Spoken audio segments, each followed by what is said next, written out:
Entonces, segundo medio, esta es la guía número 6, la última guía en la cual nosotros vamos a trabajar, ¿ya?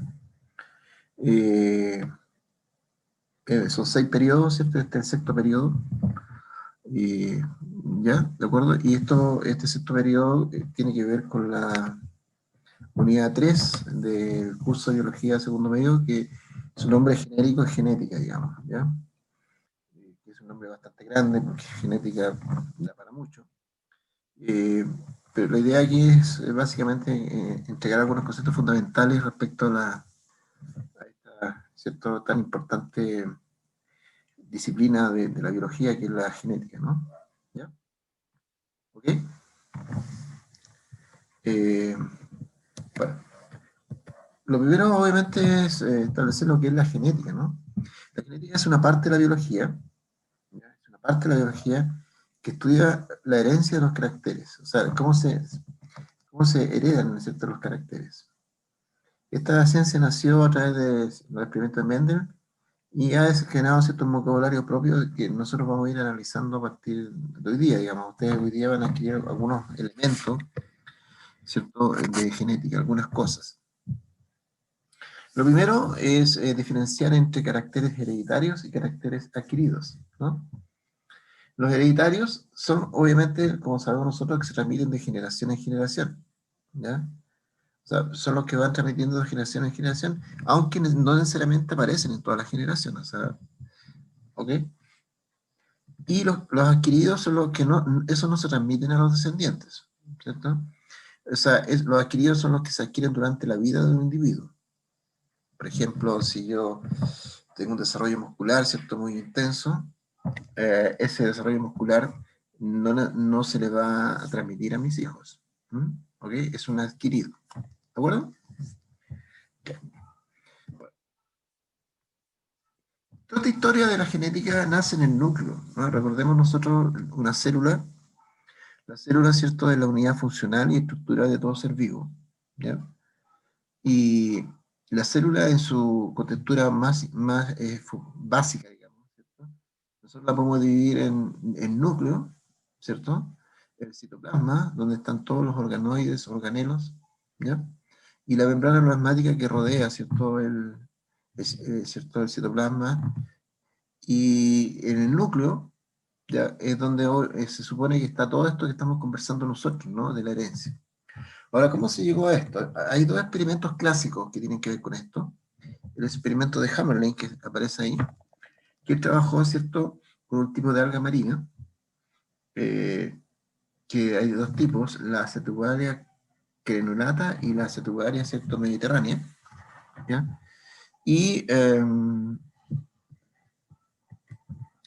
esto, ¿qué es lo que hizo él? Básicamente cortó, ¿cierto?, una parte de estas dos tipos de algas, ¿ya? Acá, por cierto, ahí, que se aprecia acá, ¿no? Y lo que hizo fue extraer el núcleo, ¿ya? Extrajo el núcleo de cada una de estas partes, ¿ya? Y lo introdujo, ¿cierto?, en, en la otra alga, por ejemplo, el, el núcleo de la Mediterránea, ¿cierto?, lo introdujo en la granulata, y el núcleo de la granulata lo introdujo, ¿cierto?, en la Mediterránea, ¿ya? ¿Fijan? ¿Ya? Entonces, ¿qué es lo que se comprobó con esto? Digamos, ¿qué es lo que lo observó? ¿Ya? A él le permitió comprender que existen sustancias producidas en el núcleo, las cuales se acumulan en el citoplasma y determinan las características físicas de un organismo celular, ¿ya? ¿Por qué? Porque al cambiar el núcleo, ¿cierto?, la parte, ¿cierto?, superior, ¿cierto?, esta parte que le llamamos sombrero, ¿ya? Al cambiar, ¿cierto?, el núcleo de la Mediterránea acá, desarrolló, ¿cierto?, el sombrero. Este sombrero lo desarrolló acá. Y al cambiarlo acá, ¿cierto?, este sombrero se desarrolló acá, ¿ya? Entonces, él comprobó evidentemente y se dio cuenta que aparentemente en el núcleo, ¿cierto?, en el núcleo, algo había, ¿cierto? Algo había que tenía que ver con esta transmisión, ¿cierto?, de estas características hereditarias.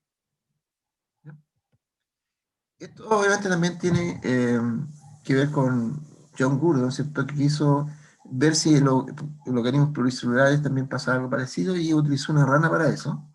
¿Ya? Lo que él hizo, trabajó con ranas, ¿cierto?, de piel verde, que la podemos apreciar ahí. Le trajo óvulos, ahí están los óvulos, le aplicó radiación UV. Entonces lo que hizo con la radiación UV, le destruyó el núcleo, ¿cierto? El núcleo. Al óvulo, ¿cierto? Le destruyó el óvulo de una célula, entonces le destruyó el núcleo, ¿ya? Lo dejó anucleado, sin núcleo. ¿Ya? Eso fue lo que hizo. Y acá, de un renacuajo albino, ¿cierto? Sacó células intestinales, ¿no? Tuvo células intestinales, y de esas células intestinales le trajo el núcleo, le sacó el núcleo. ¿Ya? Y sacó ¿cierto? Eso, y se lo introdujo a cierto óvulo de la rana, ¿cierto?, de color verde anucleado, y se lo introdujo, ahí se lo introdujo. ¿Ya? ¿Okay? ¿Y qué pasó con esto? Obviamente que eso originó, ¿cierto?, renacuajos de color albino. ¿Ya? De color albino. ¿Te fijas? Mira. Verde, ¿cierto? Y finalmente tenemos un albino. Entonces, esto obviamente pudo comprobar, digamos que en el núcleo, porque se sacó se le sacó el núcleo y se introdujo un núcleo de acá, que el núcleo era responsable de las características hereditarias, ¿cierto? Es como la conclusión, digamos, de estos dos trabajos que son muy famosos dentro de la biología.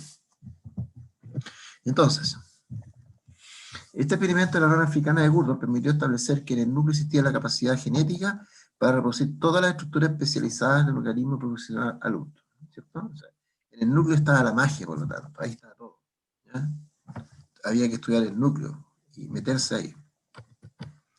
Entonces, el núcleo es el centro de control de las células eucariontes. Recuerden que células eucariontes son justamente las que tienen el núcleo. En el núcleo se encuentra almacenado, ¿cierto?, el material genético. Y sabemos nosotros que en la mayor parte de las células tienen un único núcleo, ¿ya? Hay algunos casos en que puede pasar que no sea así, pero en general, la mayoría de las células tienen un único núcleo, ¿ya? ¿Qué sabemos de la estructura del núcleo nosotros hasta el momento? Sabemos que tiene esas partes, ¿no? Que tiene una membrana nuclear, que es esta. Es una membrana doble perforada por poros que impiden el paso de sustancia desde y hacia el citoplasma, ¿cierto? Ahí hay un traspaso de sustancia, ¿cierto?, desde el citoplasma hacia el exterior y del exterior hacia el citoplasma. Esa membrana se llama membrana nuclear, ¿ya? El nucleolo, que es este que está acá adentro, se lo puede apreciar ahí. ¿Ya? Este es el nucleolo. Es una estructura esférica y sin membrana, cuya función es formar los ribosomas. Los ribosomas son muy importantes porque tienen que ver con la síntesis de las proteínas. ¿Ya? Ahí está el núcleo. La cromatina, ¿ya?, estas cositas que se ven aquí de forma laxa, ¿ya?, son filamentos de ADN, ¿ya?, y están dispersos en el nucleoplasma, ¿cierto? Ahí, cromatina que están acá, esa cromatina, van a ser los futuros cromosomas, ¿ya? Y el nucleoplasma, que es el medio interno y acuoso del núcleo, ¿ya? Ahí lo podemos apreciar. Medio interno y acuoso del núcleo. Entonces, son las partes más conocidas del núcleo: la membrana nuclear o carioteca, el nucleolo, ¿cierto?, la cromatina, ¿cierto?, y el nucleoplasma. ¿Ok? Bueno, obviamente se pudo establecer, evidentemente, de que en el núcleo se encontraba una macromolécula excepcional, ¿ya?, que tenía que ver con esto de la herencia, ya que era responsable de todo esto, que estaba dentro del núcleo, en estas hebras de cromatina, que es el ADN, ¿ya? Es una macromolécula excepcional con la información para expresar y formar y hacer funcionar un organismo, ¿ya? O sea, para lograr formar sus proteínas. Son 46 hebras dobles, llamadas cromatinas, cuando están en el estado que lo acabamos de ver. Ya en el caso nuestro, ¿no? Ser humano son 46. Y cuando están, ¿cierto?, en forma de cromosomas serían 46 cromosomas, ya, o 23 pares de cromosomas. ¿De acuerdo? El ADN, entonces, es una estructura, es una macromolécula excepcional, ¿no?, que es responsable, entonces, del material hereditario, ¿ya?, de la herencia. Es muy importante, y ustedes escuchan hablar del ADN a cada momento hoy día, ¿ya? Bueno, desde el punto de vista de la estructura interna del ADN, Ya, aquí hay una serie de términos químicos, evidentemente, que no sé si, probablemente no se alcanza a entender muy bien. El ADN es un polímero, ¿no? Es una química compleja, compuesta por una serie de monomerios llamados nucleótidos, ¿ya? Cada nucleótido está compuesto por 3 moléculas. Aquí, entonces, la estructura básica de un ADN, si ustedes le preguntan, ¿cómo es un ADN? Usted tiene que decir que un ADN está formado por 3 elementos muy importantes. Un grupo fosfato, ¿ya? ¿Ya? Un carbohidrato de 5 carbonos, ¿ya? Que puede ser, en el caso nuestro, la desoxirribosa, o sea, una molécula de azúcar, ¿ya? Y bases nitrogenadas, ¿ya? Entonces tiene 3 elementos. El grupo fosfato, ¿cierto? ¿Ya? Una molécula de azúcar, que es la desoxirribosa, ¿cierto? Que tiene 5 carbonos. Y las bases nitrogenadas, ¿cierto? Que son, en el caso del ADN, son 4: la adenina, guanina, citosina y timina, ¿ya? Esa es la estructura del ADN, ¿ya? Así está estructurado el ADN. Ahora, para llegar a estructurar esto, digamos, esto que estamos mencionando aquí tan rápido, hay una larga historia, ¿cierto? En esto, ¿no? En la historia del ADN hay una cantidad importante de científicos hasta lograr establecer, ¿cierto? Esto que está acá, ¿ya?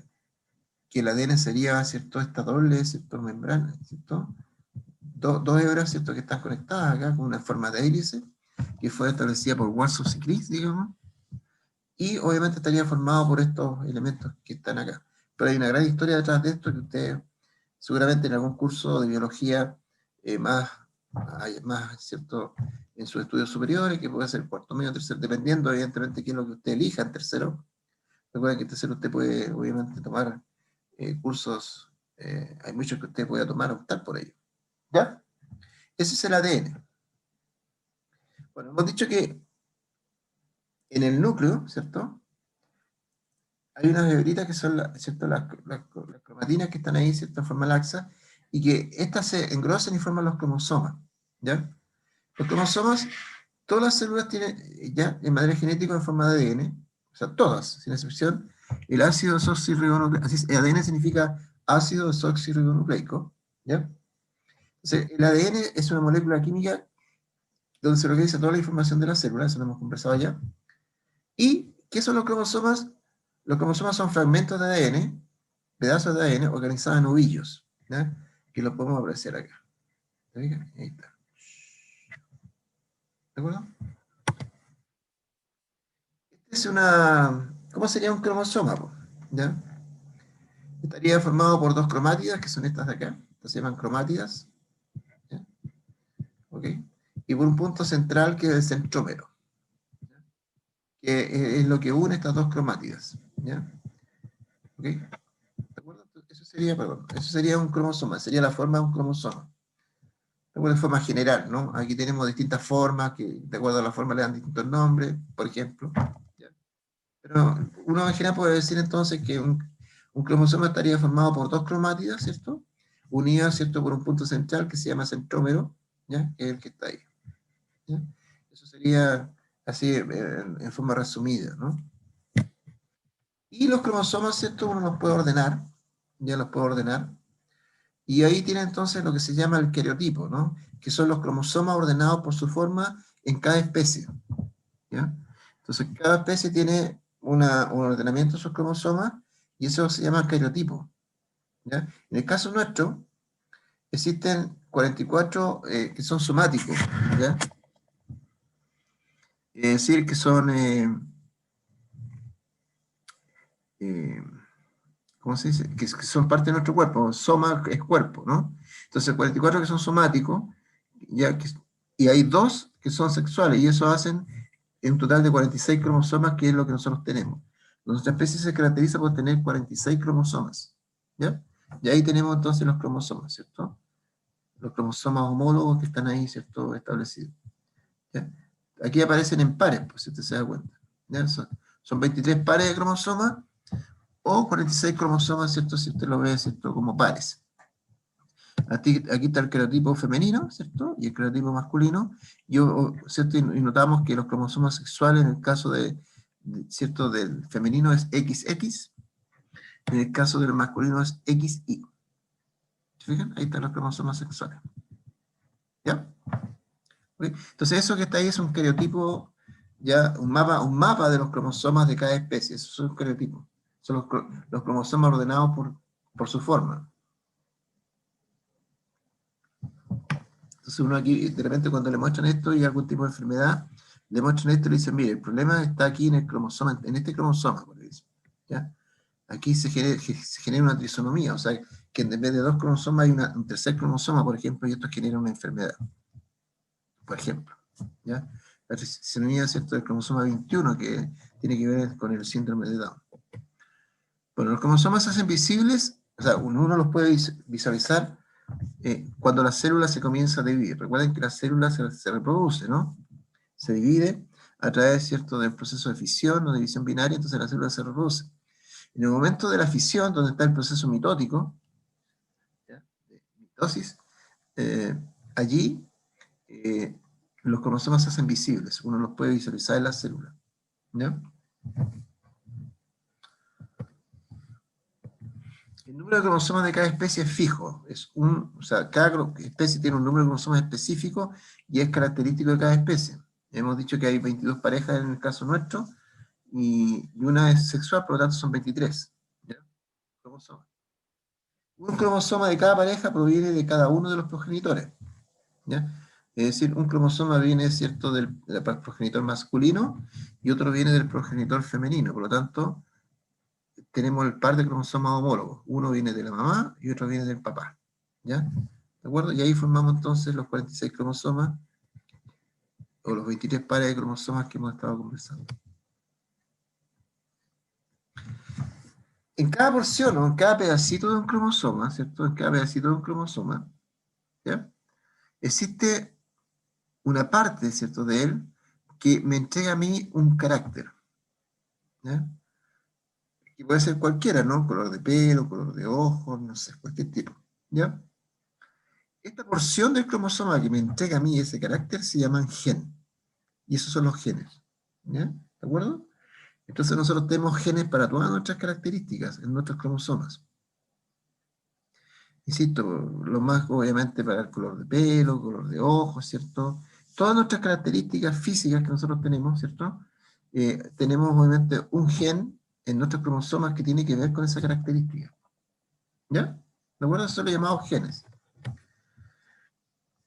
En un cromosoma puede existir una multitud de genes diferentes, ¿ya? O sea, puede existir muchos genes diferentes, ¿ya? Eso existe y es así. En el caso de los cromosomas homólogos, que son estas parejas de cromosomas, ¿cierto?, que hemos visto recién, los cromosomas homólogos tienen los mismos genes ubicados en la misma posición, ¿ya?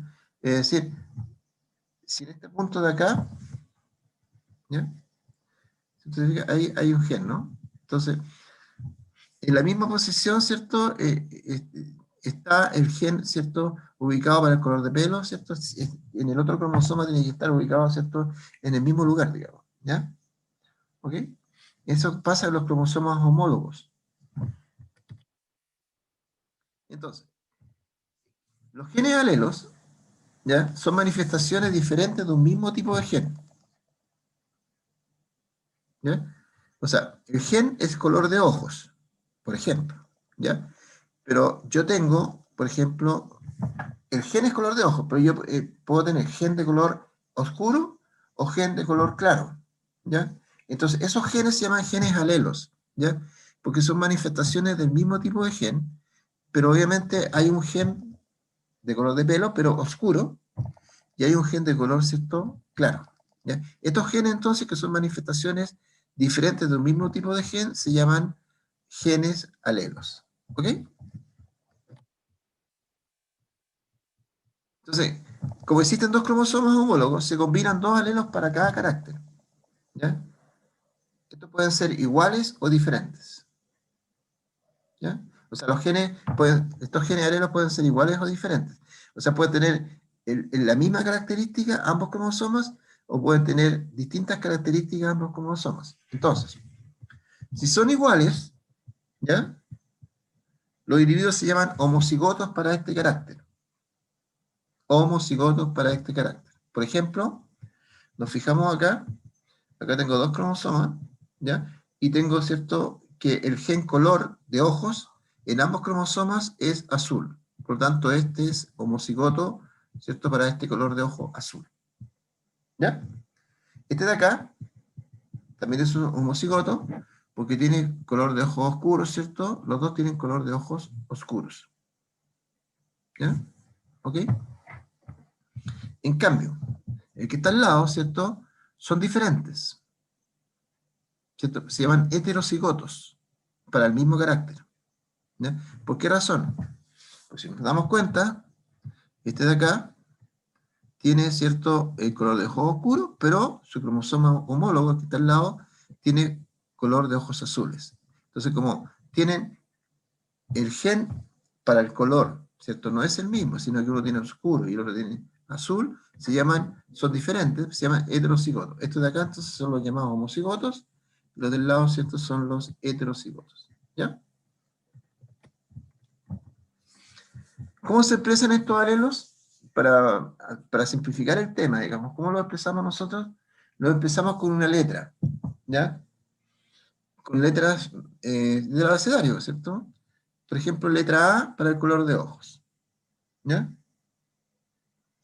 ¿De acuerdo? Entonces, si es homocigoto, por ejemplo, para el color de ojos negros, se le coloca una A mayúscula y una A mayúscula.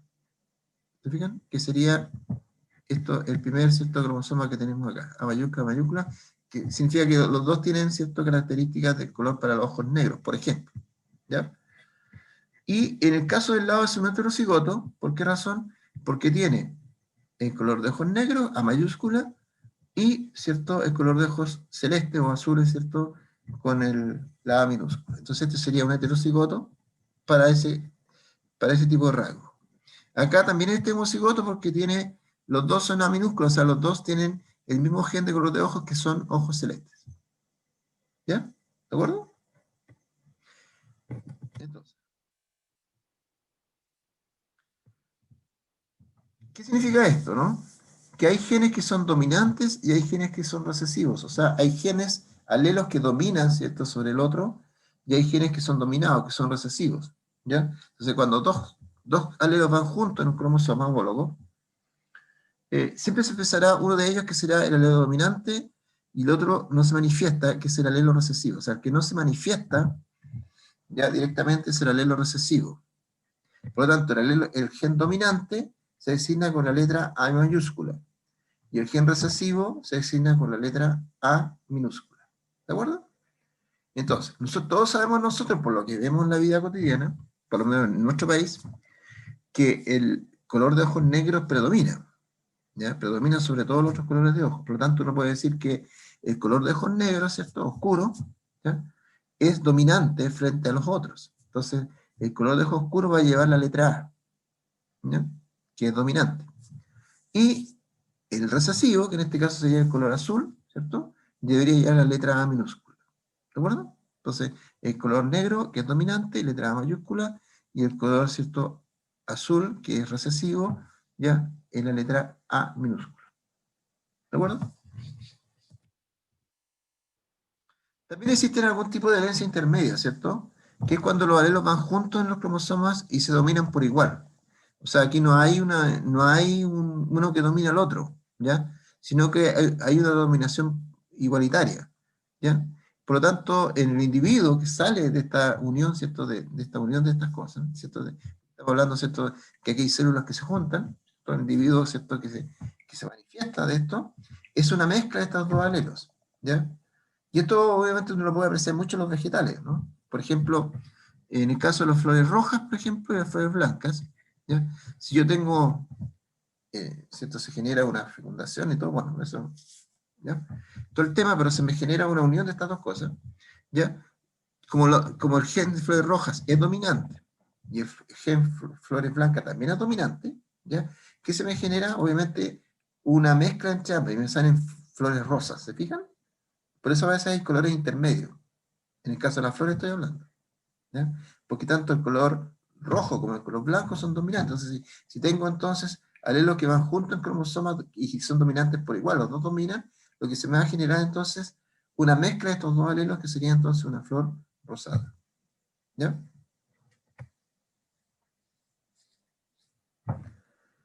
Y la herencia codominante, ¿ya?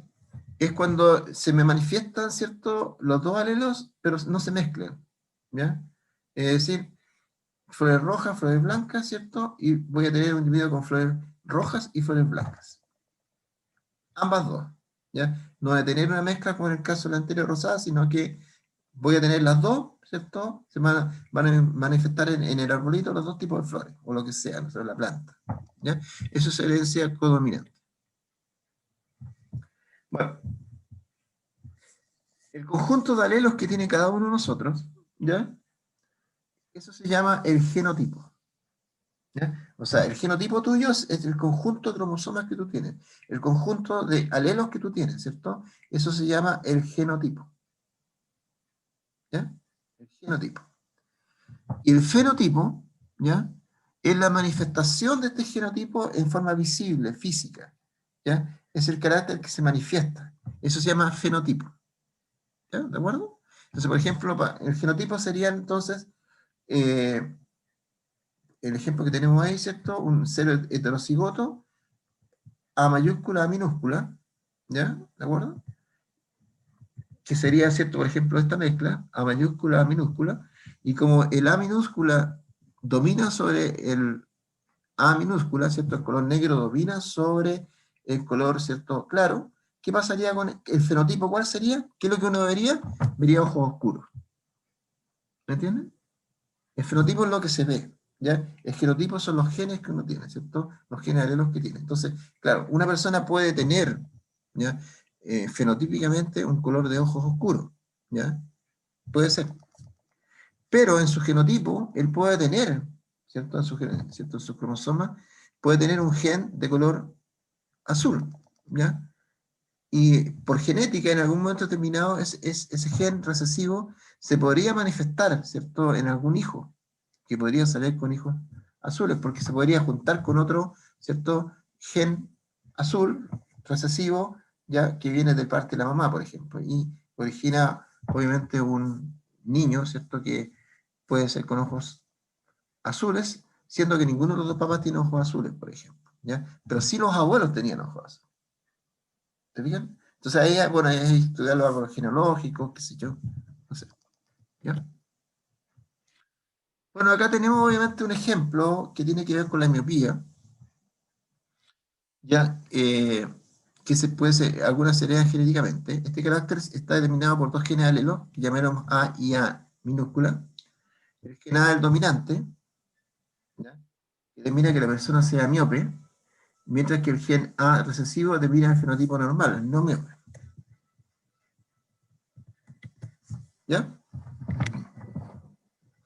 Entonces, esto vale entonces A mayúscula miope, A normal no miope. Entonces, ¿qué va a pasar? Si yo tengo, al juntarme, ¿cierto? Que dos personas se junten, generan genotipos que son AA mayúscula, homocigoto, él va a ser miope. El fenotipo se va a mostrar en miope. Si se da la combinación, ¿cierto? A minúscula, la persona sería normal, no miope. ¿Ya? Y si se junta el A mayúscula con el A minúscula, ¿cierto? Que sería heterocigoto, como el A mayúscula domina sobre la minúscula, sería miope también, ¿cierto? Entonces ahí uno empieza a analizar, ¿cierto? Y empieza a trabajar con esto de la genética y la herencia. ¿Ok?